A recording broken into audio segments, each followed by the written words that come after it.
Is that better? All right. MacBook saves the day. I'm going to have to double check my audio on my microphone. I don't know what happened. All right. Let me move my MacBook Pro a little bit closer. Okay. So let me know if audio is no bueno anymore. So let's get back into it then. Sorry, guys. So we're talking 2022 TVs. Good thing I didn't do any super chats. My goodness. About basically surprises, disappointments, and let's jump right into it. Thank you for letting me know. Okay.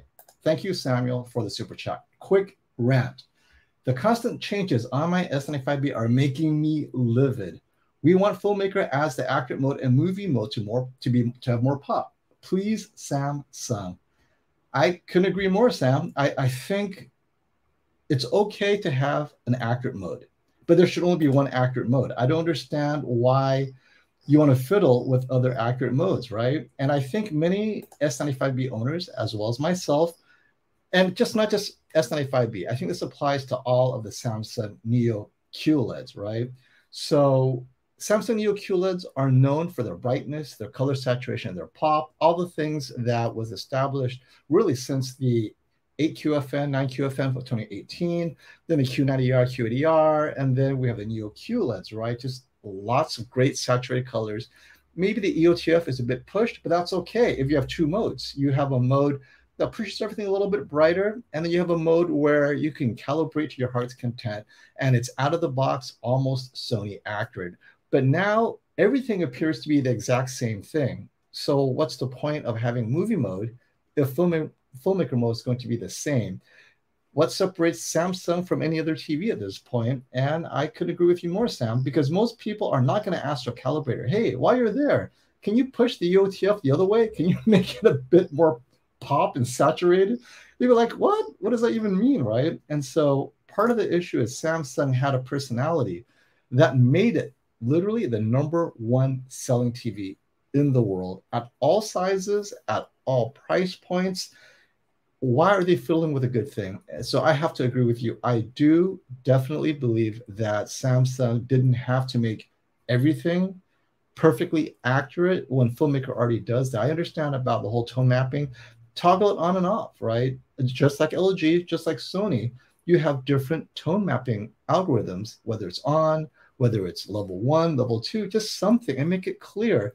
In the past, movie mode had a certain tone mapping and filmmaker mode had a certain tone map, but they didn't tell you what was what. And so you had to figure out that by changing modes, you were changing tone mapping. So it's not very clear for the consumers. It leaves a lot to be desired. So I could agree more. So that takes us to a couple of rants. Generally speaking, the S95B, when it was released out of the box, it was just, wow. Talking about peak brightness, 1500 nits, everything about it was just super exaggerated. And of course, you could calibrate it down, which I did. But now you don't have that option out of the box to change nothing and get that same experience, because I'm sure as it comes out of the factory, they're going to update it at the factory at some point. So those of you buying a new S95B may already have the updated firmware that a lot of people are complaining about. And this is not to ever say that it's bad to have an accurate filmmaker mode, but rather give people options, right? Now, there is the position, the reason why Samsung toned down the brightness is specifically to protect the panel. That's a wholly different discussion. We're not saying it was 1500 nits in all content to begin with, but rather it was a fun TV to start. And, right now it's pretty much just like the Sony. And speaking of the Sony A95K, if you guys have been watching that review, what does that tell us, right? Suddenly you could get the Samsung calibrated so that the Sony and the Samsung with the best content quality, right? We're talking high quality 4K HDR off of a Blu-ray disc, high quality streaming. They're very similar. Sony separates itself with motion, low bitrate content, maybe a little bit better processing when the content demands it. But overall, the Samsung ends up being a pretty good deal. Or is it the Sony that ends up being a little disappointing? What are your thoughts given the price of the Sony? All right, so let's see. Okay, good. Audio is great. And And since, but while we're talking, let me share this real quick. And if you guys are looking at 2021 TVs, sadly, it appears that many of these TVs are selling out. So I just wanted to share with you real quick. You guys something to look at. So this is kind of the price points that are currently available in the $500 to $1,500 range for the 55-inch and 65-inch. As you can see, the 2021 TVs are not there, right? All the add to cart stuff are really 2022 TVs. And as we know, this is not the time to buy a 2022 TV yet. The 2021 stuff, or even 2020, like this A8H, pretty much gone by now, especially in the 65-inch size, even the X95J. So what you're seeing is a lot of 2022s. Well, you still have the G1, the 1300. It's not like, wow, groundbreaking. See, yep, X90K, more 2022s. So those of you looking at 2021, in the 55 to 65-inch range, the best TVs that we all loved, they're mostly out of stock on Best Buy. Now, there are other retailers. Costco obviously have some of these available still, and Amazon might have it available as well. So look out for Prime Day. That'll be the retailer's last chance to get rid of everything. And as we've always talked about in the past, Costco, Sam's Club, the best deals are actually in person. Go into the store. You might get lucky and get some great deals in the store. Oh, look who we have here. Hey, Classy, I almost didn't see you there. How you doing, man? I'm just using my built-in laptop mic, so let me know if I should change it. You and me both, right? I'm like, what the heck happened? I might even be on the wrong camera. I have like two cameras. Like, which microphone am I on? So I ended up just using the MacBook Pro microphone, which apparently is a very good microphone. So yeah, we're just talking about disappointments and excitements about 2022 TVs. Do you have, what is your opinion right now? Because I know you've seen a lot of these TVs as well. You've seen the Sony backlight master drive. What is your biggest disappointment? Let's start with that. Oh, probably the A80K, because at 77 inches, I expected it to basically just be an equal replacement to the A80J. And again, my review was positive because it still is a fantastic TV. Sure. But at the same time, they did increase the aggressiveness of the ABL, reducing its overall brightness. It's imperceptible, but it still is a step back.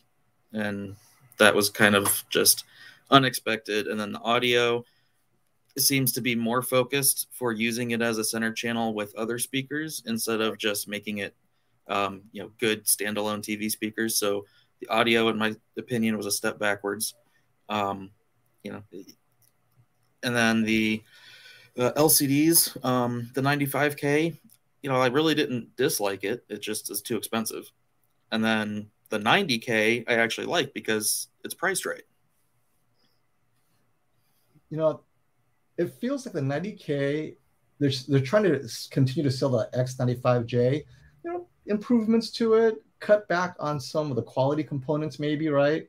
And then suddenly you have a discounted X95J that would be a little bit better in the image quality, and then some of the cosmetics, they'll pull it back so they can sell it at a price.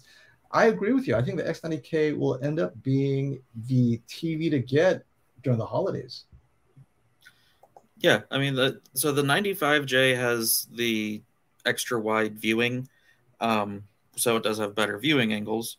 But if you're sitting straight on, it also has reduced contrast. So, it's a toss-up. And then when it comes to the way the local dimming works, they both have the same number of zones.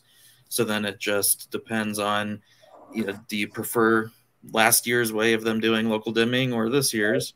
And then this year they actually bumped the color gamut coverage back to where it should be. So, that's a positive. A lot of people are, I don't know what they expected out of the 90K that they didn't get. I'm actually pleasantly surprised. I expected the 90K, besides the rumors that, maybe it's just X95J. It's definitely a step up than what you would have expected from an X90J. It definitely, right? You're taking a 95J and you're making it to a 90K. That's how it should be. Yep. What kind of disappointed me was the mini LED technology didn't seem to do much.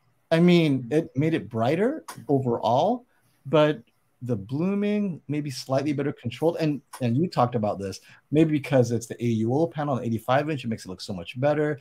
and they're using the less expensive panels on the 65 or maybe 75 inch, does that have that much an effect on that? Because a lot of people are saying, well, it shouldn't have that much of an effect.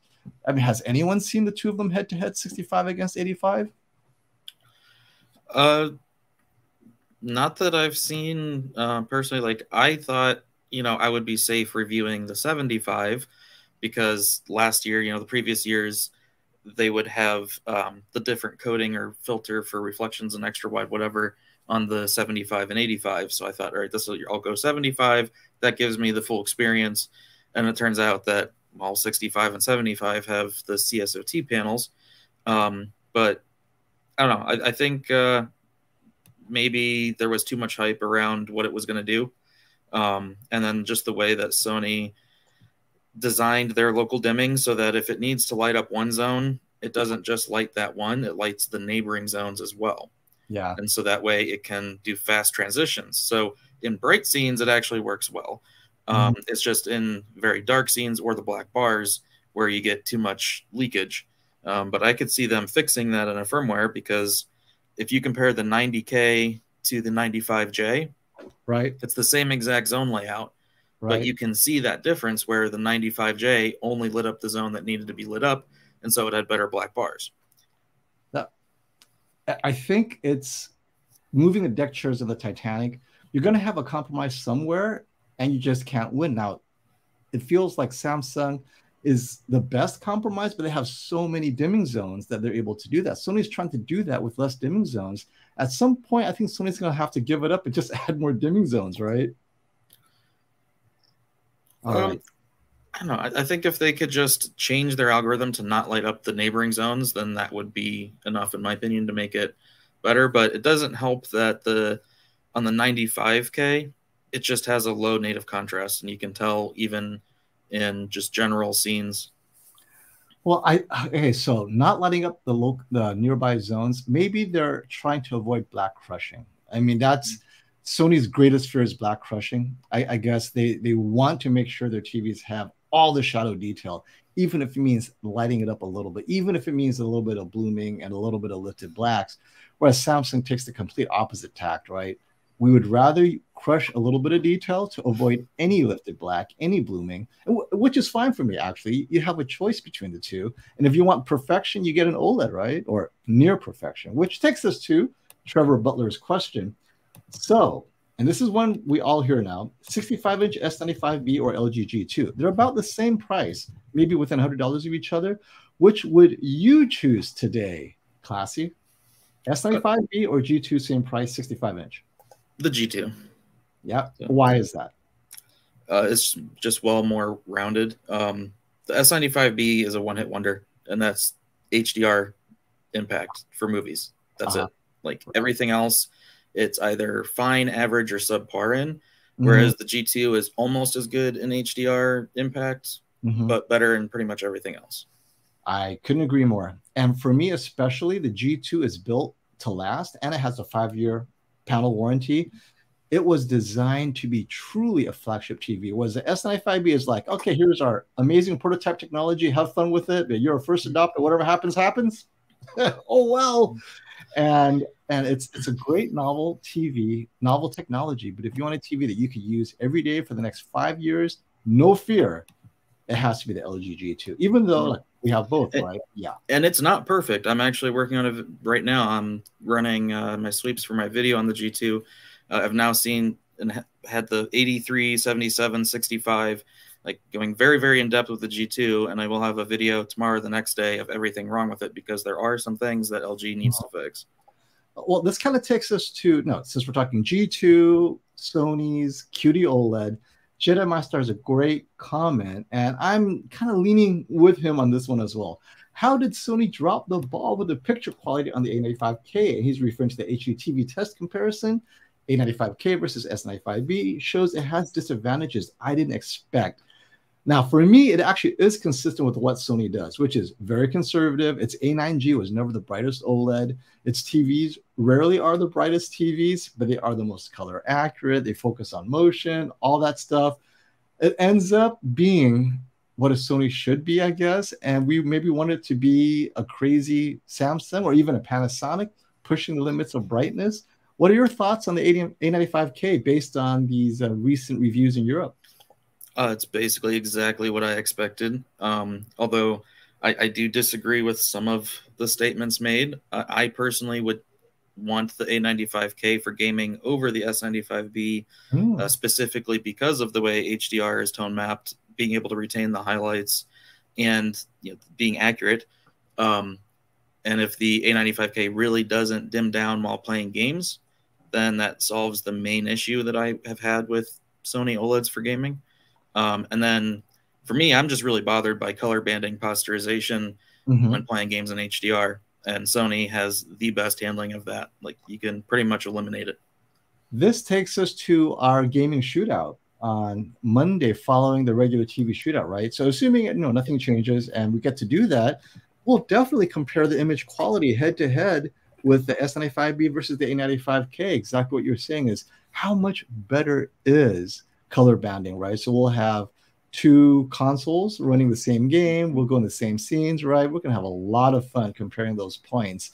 And you're already predicting that the A95K is going to have that better image quality where it counts to you, right? Yeah. And when it comes to like the input lag differences of 3 to 6 milliseconds or whatever, like that's nothing anyone's really going to notice. And I would take what you can see over 3 or 6 milliseconds. Right. Well, now for the big question, if they were the same price, obviously Sony has a huge argument. What about the $1,000 difference at the 65-inch size? Is it that much better for $1,000? That depends on the person and how much the processing benefits and accuracy and stuff matters to somebody. Yeah. I mean, for me, it would be worth it. The other thing is if someone's going to be using Tizen or Google OS, I think Google OS is a lot better. So there's benefits to the Sony for sure. Whether it's worth $1,000 or not is up to the person buying it. And now we're talking about Samsung comparisons. It feels this year Samsung has made such a wholesale change to their Tizen firmware hardware. And this affects both QD OLED and their Neo QLEDs, right? Are you having a hard time recommending Samsungs in general? And let's just not refer only to image quality that we're talking about. What about the entire Samsung experience this year? What are your thoughts on that? Because then we talk offline about this all the time. Yeah, it's definitely kind of rough to try and recommend the Samsungs right. I mean, I would say right now, but it's also very consistent with what they've done in the past. I mean, like I said, I have a KS8000 still. It came out in 2016. It was 2018 when they brought out an update that changed the motion to force motion smoothing. Like, that was 2 years after launch that made the TV basically unusable to me.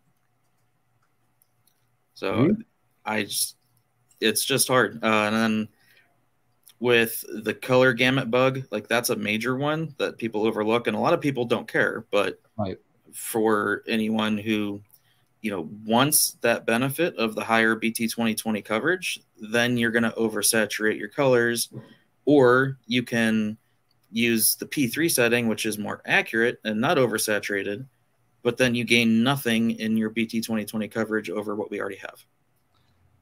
And another thing that Samsung forgets is people are impatient.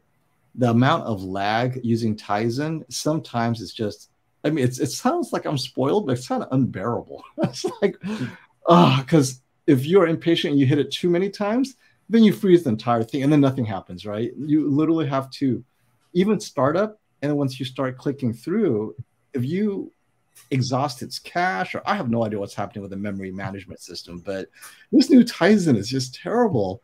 Definitely on the frame I have behind me, right? It feels, because I've been using it regularly, the TV is great for what it is, but the Tizen, like, oh man, this Tizen really needs a firmware update. You got to clean up the code on that. And how do you still have S95B anymore, Classy? No. Okay. Yeah, it feels like it's not as bad on the QN85B, but you definitely feel the latency just navigating through stuff. So I'm hoping they figure it out in the firmware. There's something bloating in there, and I just don't get it. It's not a good experience for sure. All right, let's go through a couple of great questions here. For the money, best value, 77-inch or an 83-inch OLED Android box. The largest OLEDs are rarely the best value because there's just such a limited production run. There's not enough of them to drive the prices down. You're going to have to wait for the Chinese OLED manufacturers to come into play, which BOE will be producing OLED TVs at that size next year, but it still takes some time for the prices to work its way down. LG Display cannot, due to supply chain issues, they're unable to create more factory expansion, capital expenditures to build more of these sizes that you want. So maybe another year or two before we see the 83-inch OLEDs really drop in price. And while we do have A80K reviews, now I personally will not be doing any A80K review because to me it feels it's so much like the A80J, and 80K this year is really like either one's fine, right? Even Classy is saying, the differences are so minimal. You might as well get the A80J, and more often than not, it might be a better experience for you, right? So it's not a big deal to get the A80K, especially when you take price into consideration. But I think most of the A80Js are sold out. Costco, yeah, the 55 A80J is down to under 1,000. It's like 998. Right.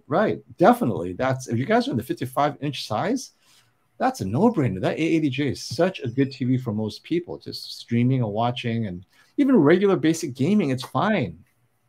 And at this point in the production cycle, all these recent builds, they're pretty much all going to be the new 2022 EX modules in those as well.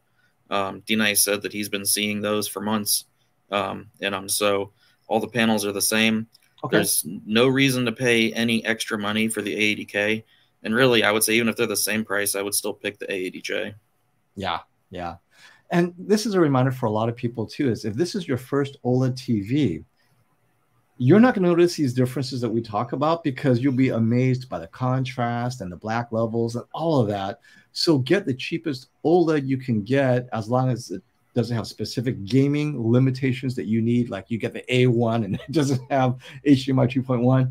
But generally speaking, the A80J, A80K, C1, even a C10, these TVs are just such phenomenal first OLEDs if you get at the right price. Yeah, so if you remember last year, the A80J 77 had a $4,000 MSRP, but the day it came out, they lowered MSRP to $3,500, and then the day after put it on sale for $3,000. I don't know if you remember that, but yeah, the A80K is basically the same thing, just with like I said, very few minor differences that most people won't notice. So it's as soon as the J's are gone, I'm sure the K's are going to drop to those same prices. And then the C2, in my opinion, the C2 is better than the A80K. It's definitely brighter, and processing is basically equal. And then you get the gaming benefits. So the C2 would be my go-to recommendation, but that's coming down in price quickly. Once the C1s are gone, I'm sure it'll come down even more.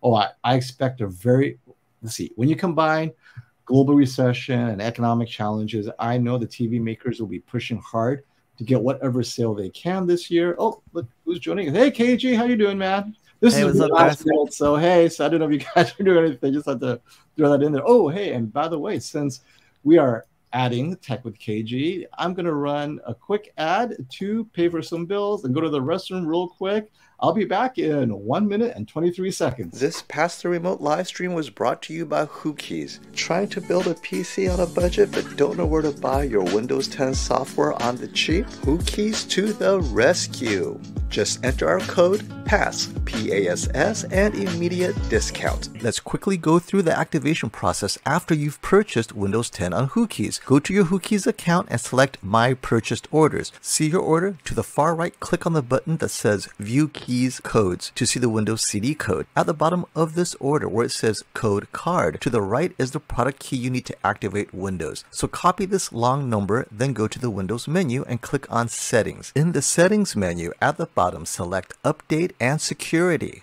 Select activation, then select change product key, paste what you copied from Whokeys, click next, click activate, and you're done. You can download the Windows 10 Pro key and you're up and running. But that's not all, folks. Whokeys has keys for games too. Steam, Origin, Uplay, you name it, you got it. Check out their sites. There are discounts for all sorts of stuff. And most importantly, you want to be productive? What about Office Suite? So download a copy of Office Professional with our code PASS, P-A-S-S, at checkout.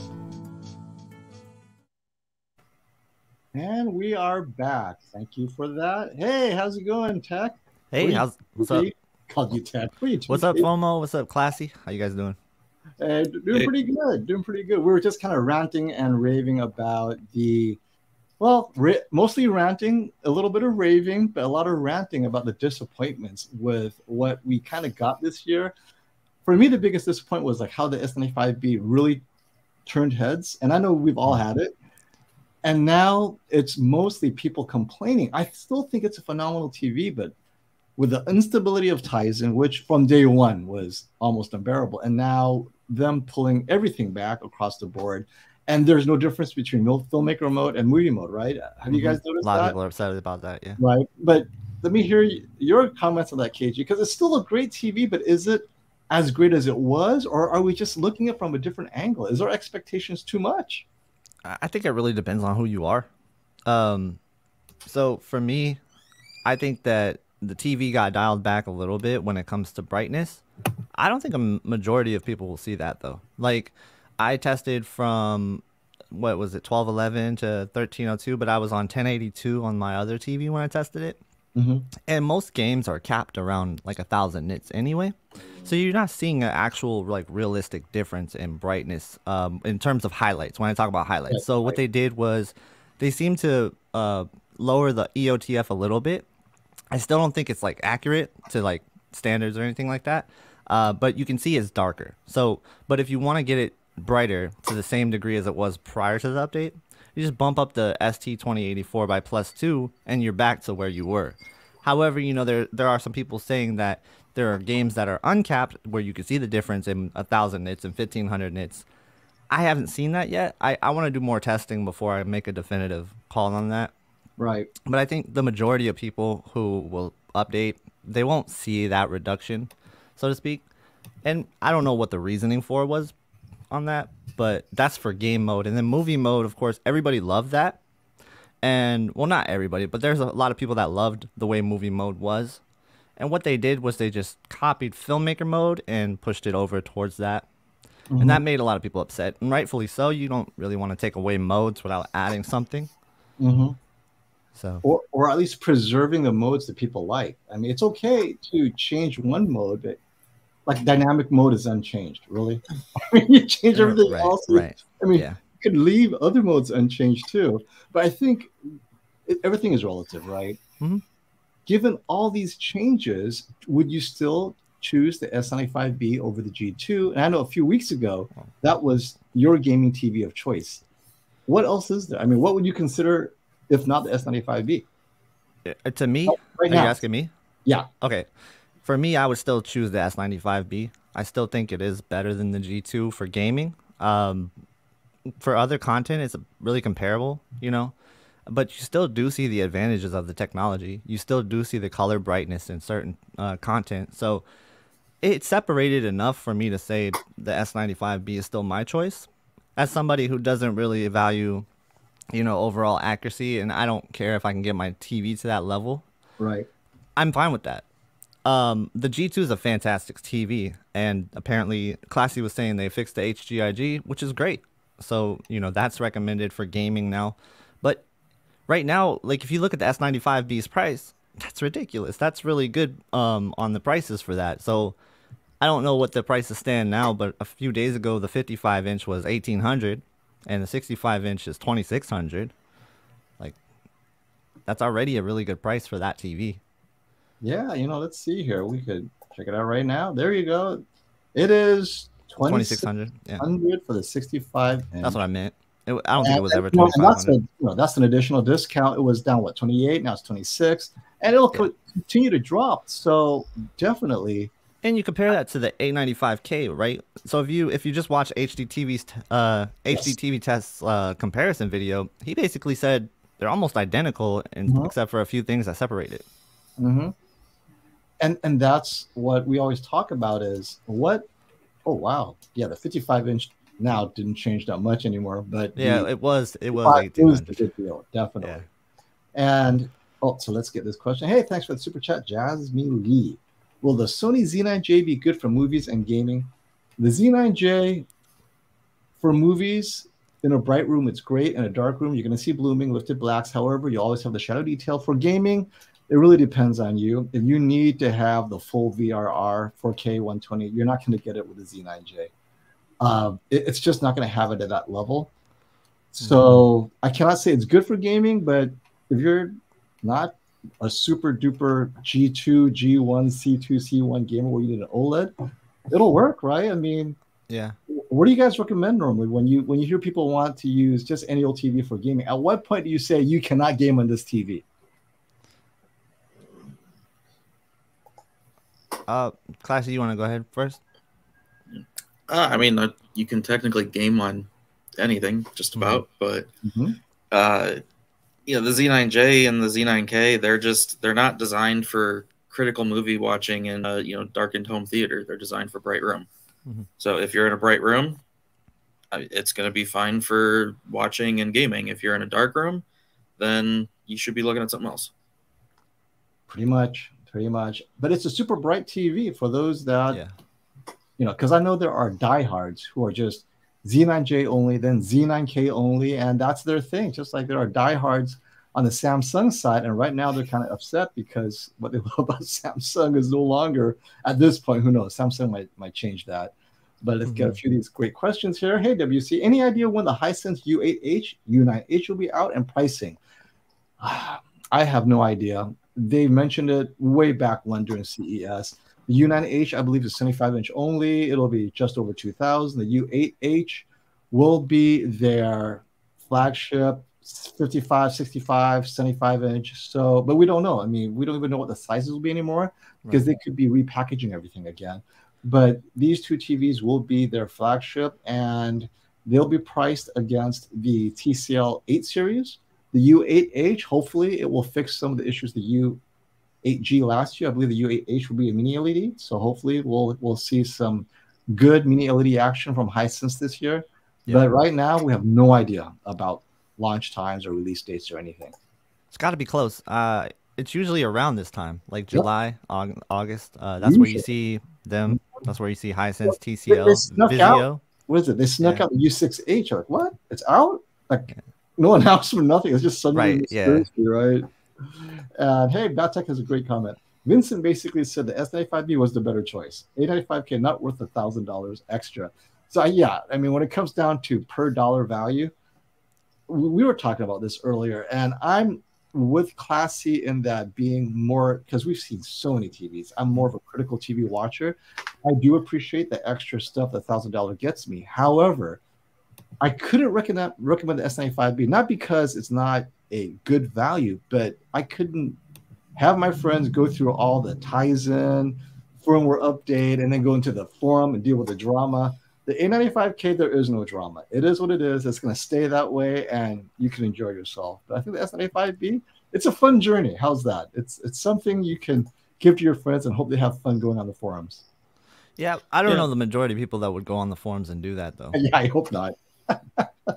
Yeah, and any premium Halo product is going to have that price premium. It doesn't matter what kind of object you're looking at, whether it's a car, a TV, a graphics card. Once you go to that final step up, you're going to pay a lot extra for that few extra percent. So of course you're not looking at value when you're even considering something like that. Right. And to some degree, also because I was just going to look at Jeremy's comment. I love my 77-inch 80J. So glad to hear the A80K is a huge improvement, which is, I hate to say, a lot of people are like, oh, good, it sucks this year, right? Not to say the A80K sucks, but it isn't any improvement at all, by the way. But I think it goes to the whole OLED thing. Really, the difference even between the C2, the C1, the C10, all of us have had OLEDs for like what? So many different OLEDs now for the last 2 years. We see those differences, but you get a person who's never had an OLED, he'll love the C9. I mean, forget the C2, right? So it's okay if you're not getting the latest OLED. You're gonna love what it is. As OLED is OLED. Mm-hmm. I mean, it's what it is. Especially if you can get a 77-inch one. I mean, that's it. 77-inch B2. You're like, oh my god, it's a great TV. Yeah, and as the A80J 77 is going through this clearing out phase, I imagine after Prime Day its days are numbered. But getting it for $2,500 or less, like that is probably your best like premium TV value. Yeah, I agree. And some people are seeing the 77 C1 for like $2,000. Oh, is that where it's come down to now? That's pretty good. Like Brand Smart USA or something in Florida and Georgia. So if you're like in Florida or Georgia, go check that out. Like that's a really good deal. With either they add gift cards or they add warranties or whatever, or just have a low price. It's just with Newegg, you got to be sure that's the one you want. You're right. They'll take it if it's broken, but if there's nothing wrong with it, then you got to keep it. Yeah, their return department is troublesome. Now, I have to say, I mean, just talk about prices and value. If you can get a 77-inch today for under $2,000 or around $2,000, that's just a phenomenal deal. And, of course, if you wait a few years, they'll continue to drift downward. But right now, that's a really good deal. All right. Thank you for the super chat, Brian. I have a Sony 8K TV, and my remote was unresponsive. I was only able to change the volume. It was stuck at HDMI 3.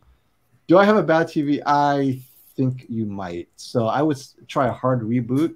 Reboot your TV, unplug everything, and try that, or reset to factory settings. Hopefully you didn't have your TV calibrated, update your firmware, and do all the magic that you normally do. And if it continues to have this problem, yes, call warranty, or if you're still within the return window, then do what you need to do.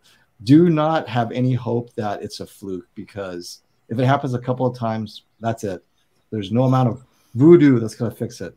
I tell people that all the time. Just return it, swap it if you're within the return period. Hey, I got a question for you guys. Yeah. So the X95J 65-inch at $1,299. What do you think of that? X95J 65-inch at how much? $1,299? That's the same price as the 90K. So then it becomes. That's the exact cost. Yes. Yeah. So it becomes. Do you want the better straight-on viewing performance? Get the X90K. If you want better off-angle, get the X95J. Okay. There's a couple other small variances, but that's the main difference. So brightness-wise, it's the same? Yeah, they're both 1,000 nits and 600 full field. Okay. And for those of you with a little bit of money, hey, Brian. Brian's Tech Therapy is here. Are you still on vacation, Brian? And if you want to jump on, let us know. I'll give you the link if you're not doing anything right now. We're just kind of talking for a few more minutes. We're ranting and raving about the disappointments and the raves of 2022. Appears to be more disappointment than raves, but I have my own theory on that. But so Brian has seen the Z9K at Value Electronics. Absolute beast with the new update. I cannot wait to hear what that new update is. It's too bad the Z9K only comes in a 75 and 85 inch. Maybe one day they'll do a 100 inch and people could get that, because that could be quite a beast. But I think, so here's my theory on all the ranting. We know what the rants are about.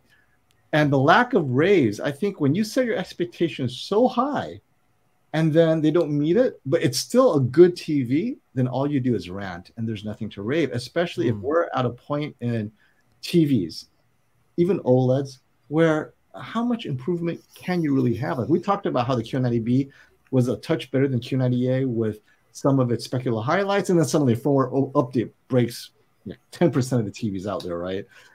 But really, even with that slight improvement, it's not so much that I would sit here and rave, right? I would still recommend a Q90A on sale if it's $1,000, $1,500 cheaper than Q90B. What have your expectations been for 2022? And was it that far off that you would be ranting instead of raving?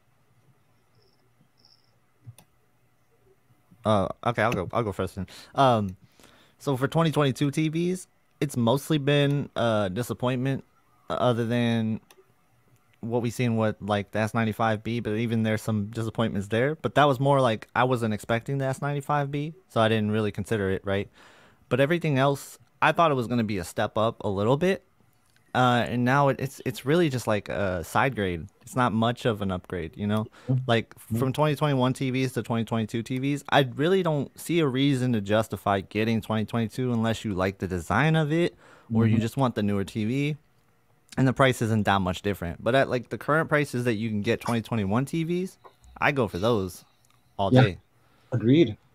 And or go bigger, right? Go get a 2021 TV and go bigger, and that extra size makes up the difference. Oh, and I'll add like the QN90B was a surprise too, but given what happened to that one's a hard one to recommend because that's currently like in a state of we really don't know what's going on with that TV. Some people like it still, and they report good things, but since I don't have it, I can't recommend it because everybody else is saying like there's problems with it big time with the local dimming. And if your local dimming doesn't work on a mini LED TV, I can't recommend it. Like,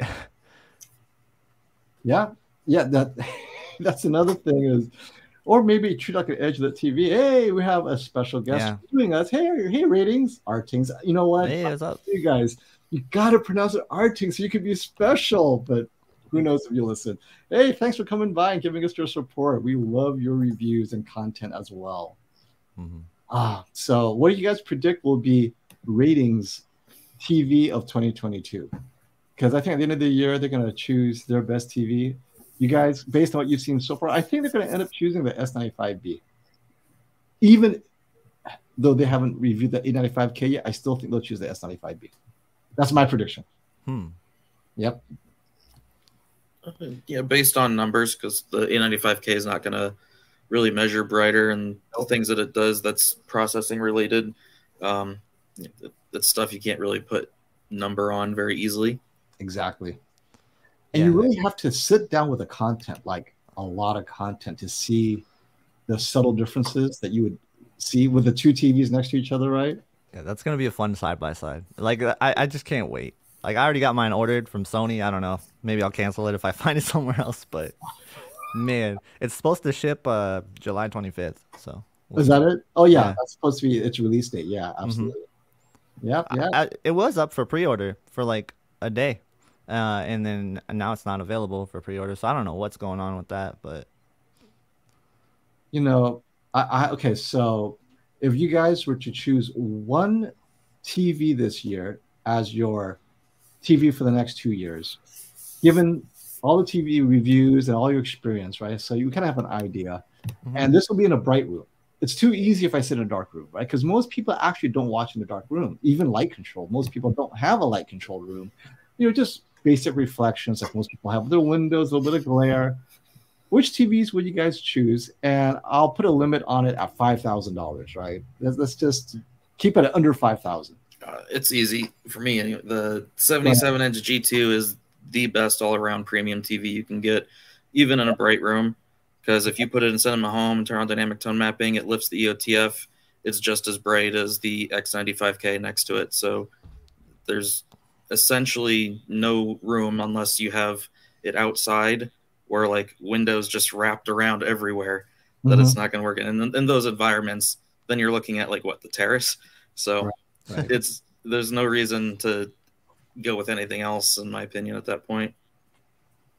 Okay, that I like that choice. How about you, KG? If we live in a perfect world where the QN90B works good, right? If we live in a perfect world where that works good and we're in a bright room, because look, I'm not gonna ever, I personally can never do an OLED in a bright room. And if we're talking about bright room where there's gonna be glare, where there's gonna be light coming in, like I've opened up the curtains in my room before. It doesn't matter if it's the S95B, it doesn't matter if it's the A80J. I don't have a great experience. I'm not saying it's unwatchable. It's just like, at what point do I need an OLED if I'm going to watch it like that? Okay. So in that circumstance, I would go 85-inch QN90B if everything worked good. Now, you know, given what it is, let's be real. What about the Sony X95K 85-inch? Let's just say for the sake of that would be considerable too. Yeah, true, right? You would consider that? Yeah, if the rumors are true, like it really is that good. Absolutely. Yeah. I have to side with you on that one because I'd go with the X95K, and same thing and even if the firmware and the local dimming bug wasn't a thing, I'm telling you that Tizen, it hurts me. The lag on it, I'm like so impatient. I'm like, I pushed it too many times. Not gonna wait. What's funny about that? Like I've been using my LG C1 48-inch to just watch like random like Netflix and random YouTube while I'm at my desk, like in between stuff. And the OS on the LG is pretty laggy too when you press the home button. It's like those full screen home screens are just terrible to deal with. Yeah, because they got to load in all those elements, and then it's just always super laggy. And I've got the latest update, and it just doesn't get better. Nope. And they're constantly wanting me to update my apps on the LG OS too, and it's like, are you serious? Just automatically do that for me, like. They either need more memory, faster memory. Yeah. No, just get an external streaming device, guys. Like forget the OS. Just get an external streaming device on every TV you own. You'll be fine. But you know, most people. So back to the bright room, though. Okay, guys. How many people are going to be watching, say, Ozark or something, with those reflections on any TV? You're going to wait till nighttime. You're going to close the curtains. There are some people, but at that point, the difference is so small. Like I said, the G2 is as bright in the brightest scenes, basically, as the X95K. There's very, very few scenes that were getting brighter, and when you're in those inaccurate modes, because that's really all it comes down to is how pushed is the EOTF. And that has more to do with like the 50%, 75% type measurements, or even 25%. And when you're lifting the EOTF, you're lifting all the colors with it. It's not just white that gets brighter. It's telling all the colors that they need to be brighter. So that's why you can use a mode like Cinema Home with dynamic tone mapping, and it's going to be basically as bright as any of the LCDs. So the difference would really be minor. Or you could take it to SDR and raise the brightness, and you know the OLED cannot keep up with a full screen SDR. Yeah. Like, 800 nits of full screen brightness. I mean, then it's the difference of like 420 to 600, so it's still not a huge difference. It's not huge, right? No. I think the difference between like having an anti-glare and not having an anti-glare for a bright room is huge. Oh yeah, no, I posted a picture. I hate anti-glare even with reflections because it basically just makes the reflection brighter and blows it out to be bigger, or it shoots rainbows across the screen. Like I find all that super variable though. Like it depends on what the reflection is. Like some lights are going to be horrible on those rainbow reflections, and it's mostly like house lights though. It's mostly like the above overhead, like bulbs and stuff. Sunlight doesn't. It's not too bad on those glares. And then that's where I would say just get a QD OLED, either one, because not having the polarizer makes it just eat the reflections. Right. Yeah, if you could get a 77 QD OLED. I don't know, were we talking just 77s? Because I mean, like... No, you just said bright room and $5,000 budget. So technically the A95K kind of fits that. It's just you'd have to go smaller. Yeah. Right. But I don't know, I'd still say a 77 G2 can pretty much keep up with most content with LCDs in a bright room. And I cannot wait. Ratings was just mentioning that their methodology update is coming up. So I'm excited to see what that update is. We talked about it before in our last live stream, so this is going to be cool. They'll be retesting all their TVs, eh? Hey, Vamps, thanks for the super chat, buddy. FOMO, any plans to look at a Christy Eclipse projector? Those fans blow pretty hard. It gets pretty hot. It's capable of 5,000 nits. That is why on a 170-inch screen, per pixel control due to having DLP chip to control black levels, and measures OLED blacks and higher contrast. So they say. What is that? 85,000 or 300,000? I don't, mostly because this projector really is designed for a pro staging, like studio staging area, right? I was at a mixing stage for Dolby. It was in Hollywood. I was visiting one of my friends who was mixing a couple of these movies, and he invited me to check it out, dude. Yeah, that's where these projectors would be, right? This is these mixing stages, and he was showing me how they were moving all the Atmos around. It was very cool, but I don't even think Christy would let people borrow it to review it because the insurance would be too high. I would love to, but I don't even know. I would also have to get a external tone mapping system because most of these projectors do not tone map well at all. Now, being capable of 5,000 nits, maybe you don't need to tone map or you just directly put it out there as it is, but I don't know. It'll be interesting.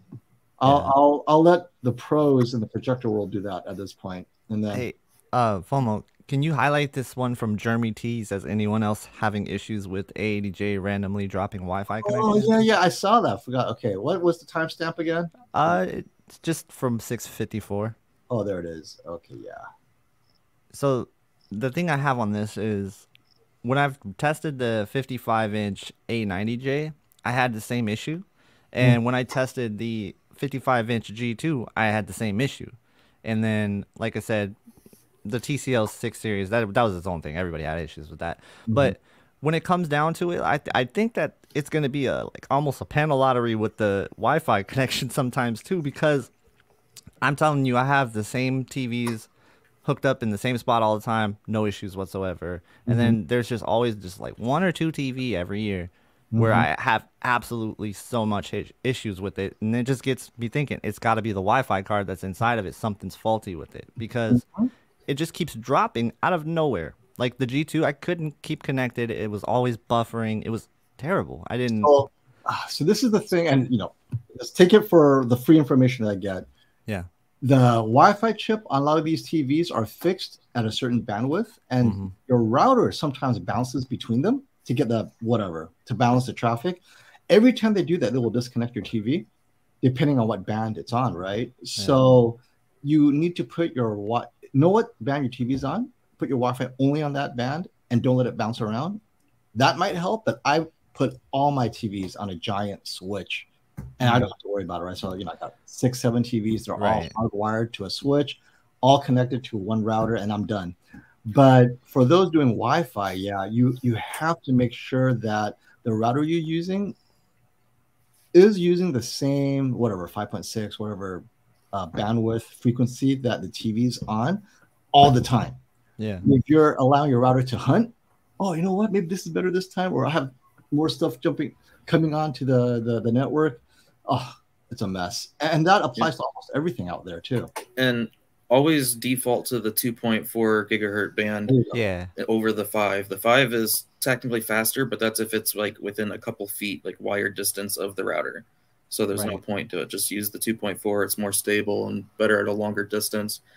But the main thing is you can't blame a TV company for that because they all outsource from different companies based on what's available. So whatever Wi-Fi chip they have today may not be available 3 weeks from now, and the next batch will have a different brand.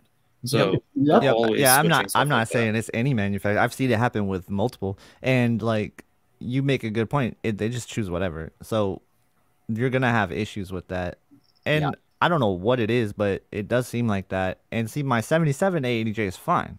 My 55 A80J that I reviewed is fine. It was the A90J and the G2 so far that I've had issues with, and the 85B from the QN90B and the QN85B. Sometimes that disconnected from the QN85B. So how do you know you're disconnected? You're watching Netflix, then suddenly you lose, like the buffer disappears, right? Because I know they buffer a little bit. Yeah.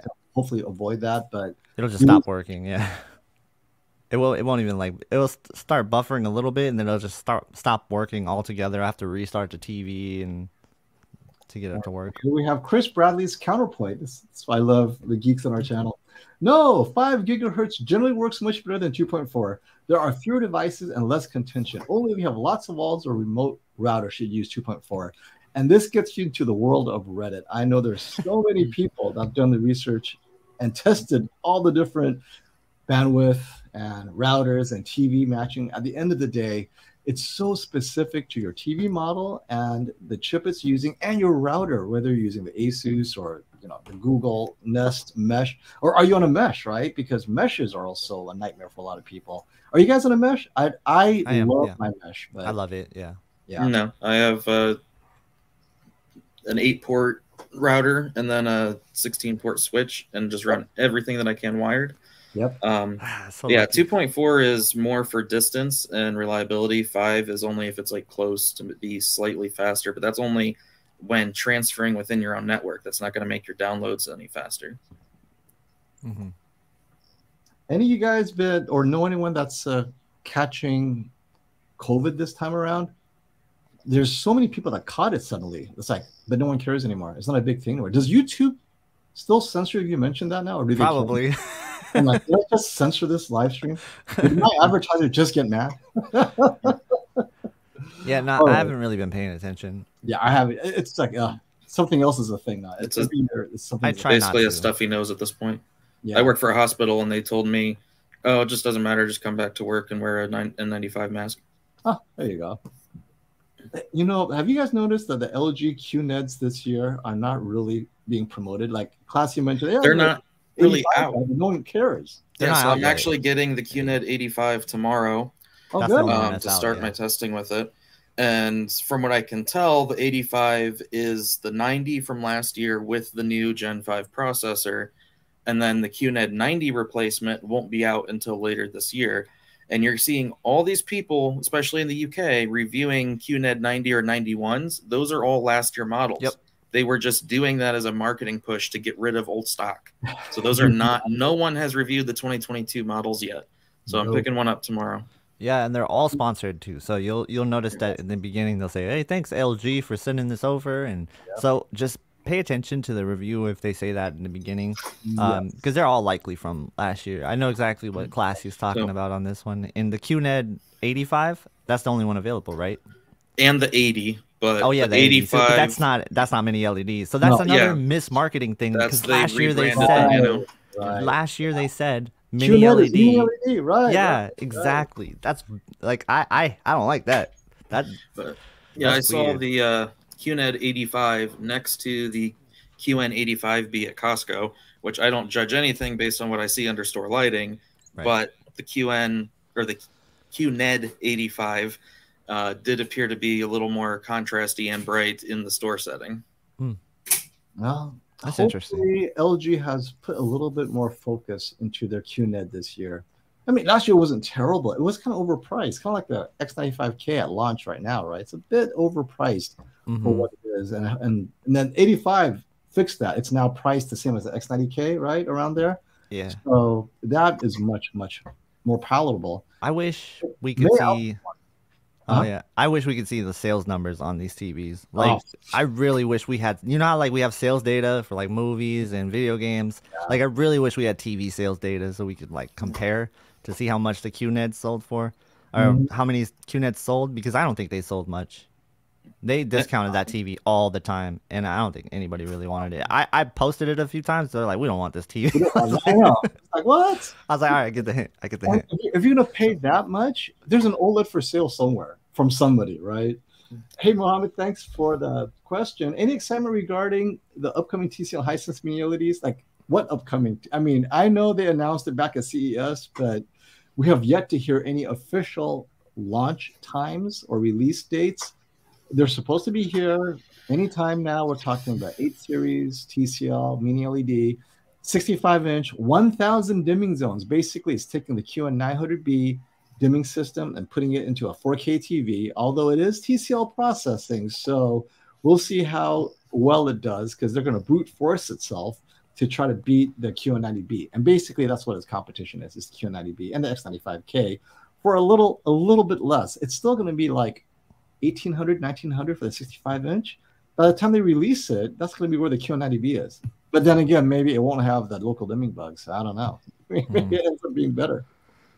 Okay. So Trevor Butler, upset that I pointed out the dimming with the 80J, but your solution is just get the C2 or even a C1. But I do think the C2, as it's coming down in price, is what you should be looking at. And this has been a complaint I get a lot from viewers, though, is when they watch soccer, they like to watch it in standard mode, right? Because it's a completely different scene. You want the bright whites. You don't want it to be this yellow, ambient yellow glow that is more color accurate. You want it to be stark and contrasty. But when you put it in that mode, it does dim very obviously. And a lot of people watching football, soccer, they say, is there anything I could do about it? Right? Like, well, you get the C2 and go into the service menu and change it, right? But ultimately, just get yourself a LCD TV if you need to watch sports at this bright SDR setting, basically. So I think gamers, if that's their issue all the time, they might have to get the G2 or something where the ASBL isn't as aggressive. Wait, what is the least aggressive ASBL for gaming out there right now? If that is your only concern. Oh, any of the LGs. Any of the LGs, right? It doesn't have to be the G2. It could be any of the LGs. Right. If we're just talking about menu adjustments, I think the LG and the Samsung are about the same. Okay. In terms of not service menu stuff. Mm. Yeah, the issue with the Samsung, though, is the ASBL dimming in dark stuff. It seems to be more aggressive. Yeah. I found if you have pixel shift on, I don't have that issue. Yeah. Well, that's the thing. Like, I know the S95B with the pixel shift off. Oh, it dims a lot. Like 10 seconds. What happened, right? At least it'll run a few more minutes before dimming if it's pixel shifting on for sure. Yeah, well, the ASBL is from measuring the average picture level brightness of a scene. So if that's not changing, then that's what causes it to reduce. So that's why watching really dark stuff with long dark scenes, like the new Batman movie or something, will cause it to keep dimming. That makes sense. And I have a super chat from David Freund. Thank you. Hey, Sony X95J or Samsung QN90A at 85 inches? Which one? I would choose the QN90A. You're going to have panel lottery at larger sizes regardless. So the QN90A will have better local dimming control. And this is not the X95K. This is last year's 2021 X95J. I choose the Samsung QN90A at 85 inch. I think the X95J last year had a few things to be desired, especially at that size. So wasn't there like this grid thing too that people were complaining of that price, right? Yeah. I think that was just on the 75, really, though, right, Classy? The 75 was the one that had the 75 more. Did. I think 85s may have as well. Okay. The 65s didn't.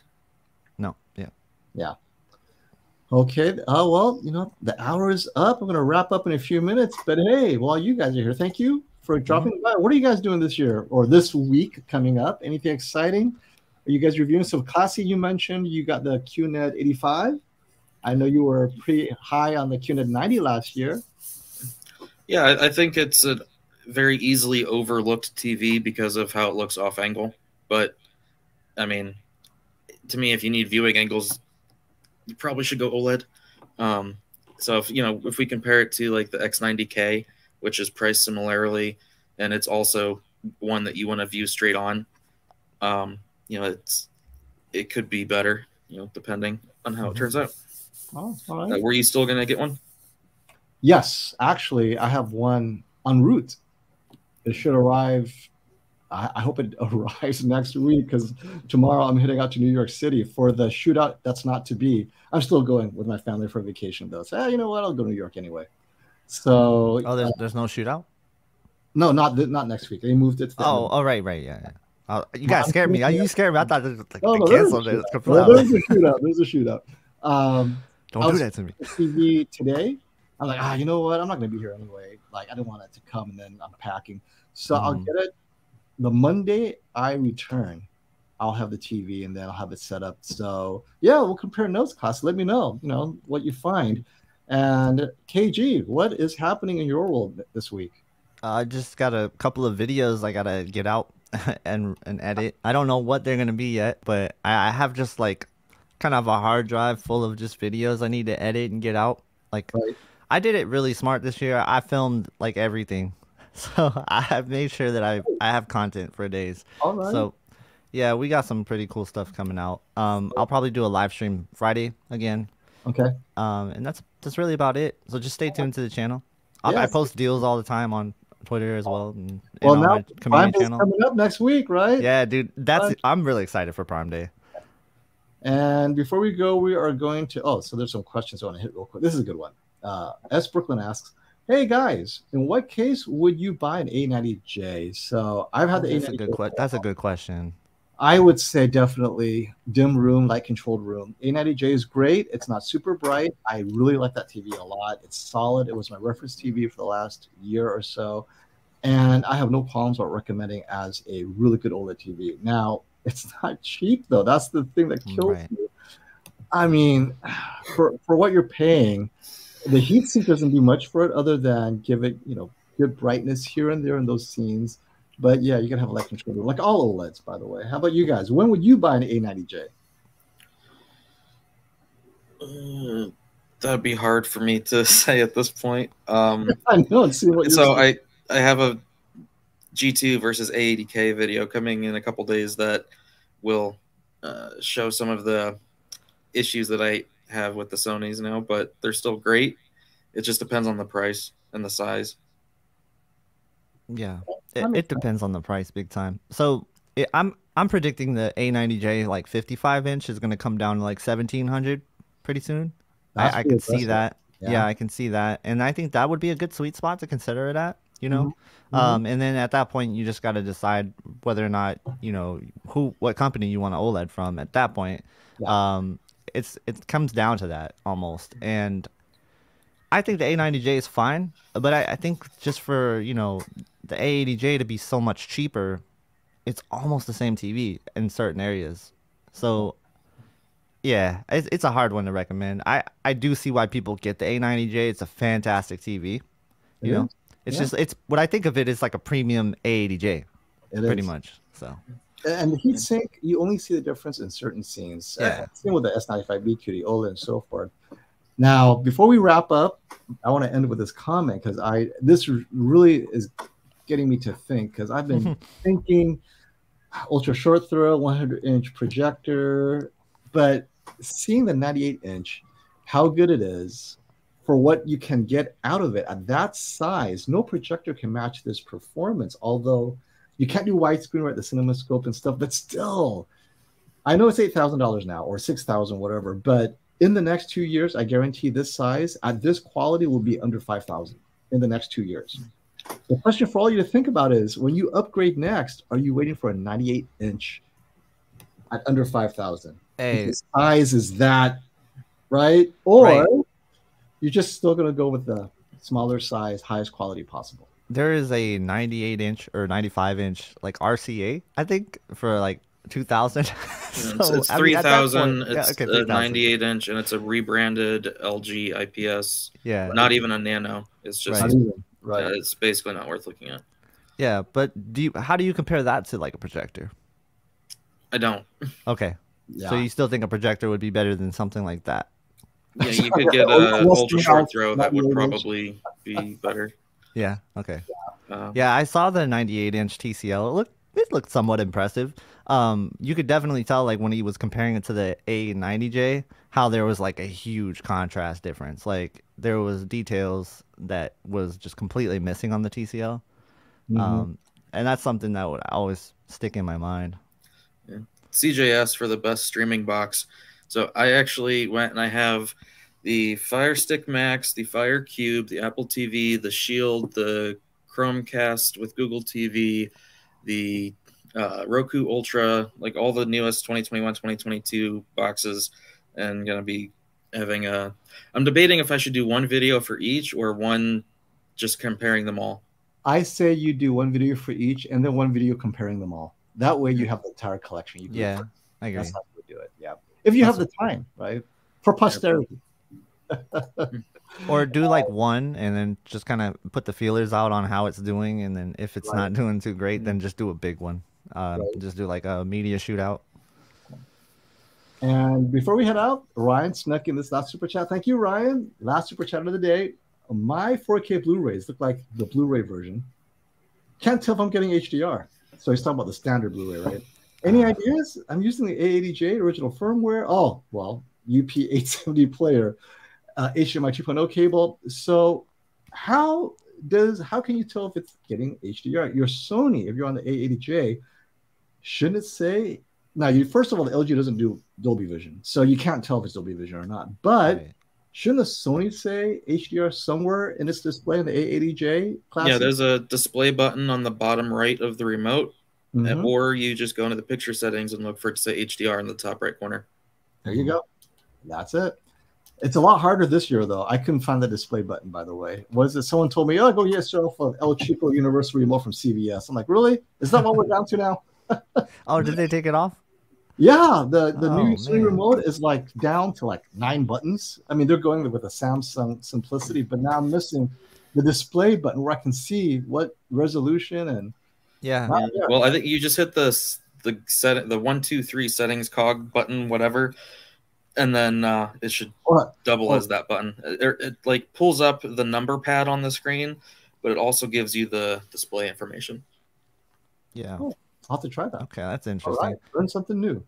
Okay. Yeah, those TV shortcuts, man. Right. Oh, Vance, you snuck one more in. Okay, FOMO, did you see the tweet? I tagged you in TCL launch mini LED 98-inch version in China. No, I missed it, Vance. It's got more zones than 98-inch QN90 and brighter. Okay, I might be tempted for this one if it ever comes to USA. So with the way TCL runs in China, you guys have to know, TCL is like a premium brand, right? Yeah. And this thing is going to be like 15, 20,000 in China. So when it comes to USA, hopefully, now at 8,000, I would consider this, or 9,000. But otherwise, it'll be hard for TCL to justify $15,000 TV, even though Samsung could sell one. But Samsung doesn't have a mini LED 98-inch. That QN90A, well, it is a mini LED, right? It's just, it's not, it'll be interesting then. Oh, it's got more zones, so it's probably like the 900B. With that many zones, it's really interesting. Because I saw the QN90A, wow, it was just so good. That I would consider that too if I was cheaper, but 15,000 is a bit. I'll wait.